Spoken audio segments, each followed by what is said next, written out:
और अब बात करते हैं सियासी हलचल की। आज कांग्रेस के बड़े नेता जितिन प्रसाद बीजेपी में शामिल हो गए। बीजेपी का दामन थामने के बाद जितिन प्रसाद ने कांग्रेस पर कई आरोप लगाए, लेकिन सवाल है यूपी में विधानसभा चुनाव से पहले जितिन प्रसाद के बीजेपी में आने से कांग्रेस को कितना नुकसान होगा और बीजेपी को कितना फायदा होगा।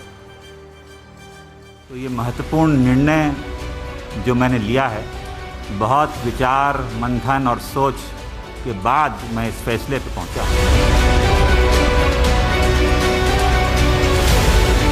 राष्ट्रीय दल के नाम पे अगर आज भारत में कोई दल है तो भारतीय जनता पार्टी। कांग्रेस का साथ छोड़कर बीजेपी के कमल को थामने वालों में एक नाम और जुड़ गया। यूपी में कांग्रेस के युवा ब्राह्मण चेहरा जितिन प्रसाद ने आज बीजेपी का दामन थाम लिया। दिल्ली में बीजेपी मुख्यालय में रेल मंत्री पीयूष गोयल ने जितिन प्रसाद को पार्टी की सदस्यता दिलाई। जितिन प्रसाद कद्दावर नेता रह चुके जितेंद्र प्रसाद के बेटे हैं। कांग्रेस के कितने करीबी रह चुके हैं, इसका अंदाजा आप इसी बात से लगा सकते हैं कि जितिन प्रसाद के पिता जितेंद्र प्रसाद पूर्व प्रधानमंत्री राजीव गांधी और पीवी नरसिम्हा राव के राजनीतिक सलाहकार रह चुके हैं। जितिन के दादा ज्योति प्रसाद भी कांग्रेस के नेता और विधायक थे।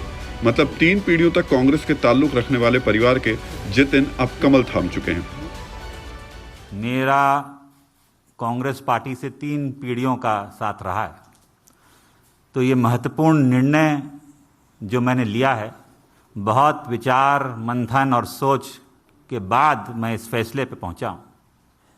बाकी दल तो व्यक्ति विशेष और क्षेत्र के हो गए, मगर राष्ट्रीय दल के नाम पे अगर आज भारत में कोई दल है तो भारतीय जनता पार्टी। कहा जा रहा है कि जितिन प्रसाद के पार्टी बदलने से कांग्रेस को नुकसान जरूर हो सकता है, लेकिन बीजेपी को कोई फायदा होने की उम्मीद नहीं है। ऐसा इसलिए क्योंकि जितिन प्रसाद भले ही देश में बड़ा कद रखते हों, लेकिन क्षेत्र में उनकी पकड़ कमजोर हो गई है। हम आपको जितिन प्रसाद के पॉलिटिकल करियर के बारे में भी बता दें। जितिन प्रसाद ने 2004 में पहला लोकसभा चुनाव लड़ा था। जितिन शाहजहांपुर से चुनाव जीतकर मंत्री भी बने। जितिन ने 2009 में धौरहरा सीट से चुनाव जीता। चुनाव जीतकर यूपीए सरकार के मंत्री बने। 2014 में लोकसभा चुनाव हार गए। 2017 में तिलहर विधानसभा से भी चुनाव हारे। 2019 में धौरहरा से फिर लोकसभा चुनाव लड़े, लेकिन लोकसभा चुनाव में भी हार का सामना करना पड़ा। यूपी विधानसभा चुनाव में अब वक्त ज्यादा नहीं बचा है। ऐसे में जितिन प्रसाद का ये कदम न सिर्फ कांग्रेस बीजेपी बल्कि दूसरी पार्टियों के समीकरण पर भी असर डालेगा। चुनाव से ठीक पहले नेताओं का दल बदल आम बात है। यूपी सहित 7 राज्यों में विधानसभा चुनाव बहुत जल्द होने वाला है। लिहाजा बीजेपी में बाहरी नेताओं का भर्ती अभियान शुरू हो चुका है। बाहरी नेताओं के आगमन से बीजेपी को भले ही जमीनी स्तर पे फायदा हो या ना हो, लेकिन परसेप्शन की लड़ाई में इसका सीधा फायदा होता है। कैमरामैन मुनीस के साथ आमोद राय, टीवी 9 भारतवर्ष।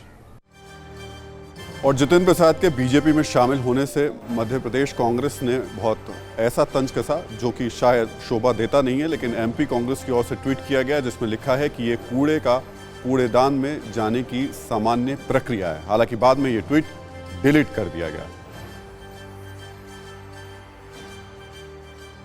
और वहीं कांग्रेस नेता मल्लिकार्जुन खड़गे ने जितिन प्रसाद के बीजेपी में जाने पर कहा कि ये उनकी मर्जी है, कांग्रेस में भी उनको बड़ी जिम्मेदारी दी गई। देखिए, अब उनकी मर्जी, हम कुछ कह नहीं सकते। उनको भी यहाँ भी भविष्य था। अब पार्टी के जनरल सेक्रेटरी भी थे, लेकिन ये जाना अच्छा नहीं था क्योंकि उनके पिताजी भी कांग्रेस में पहले से थे। रहते हुए भी आज ऐसा डिसीजन लिया, ये अनफॉर्चुनेट। फिक्र आपकी, सोमवार से शुक्रवार रात 9 बजे सिर्फ टीवी 9 भारतवर्ष पर।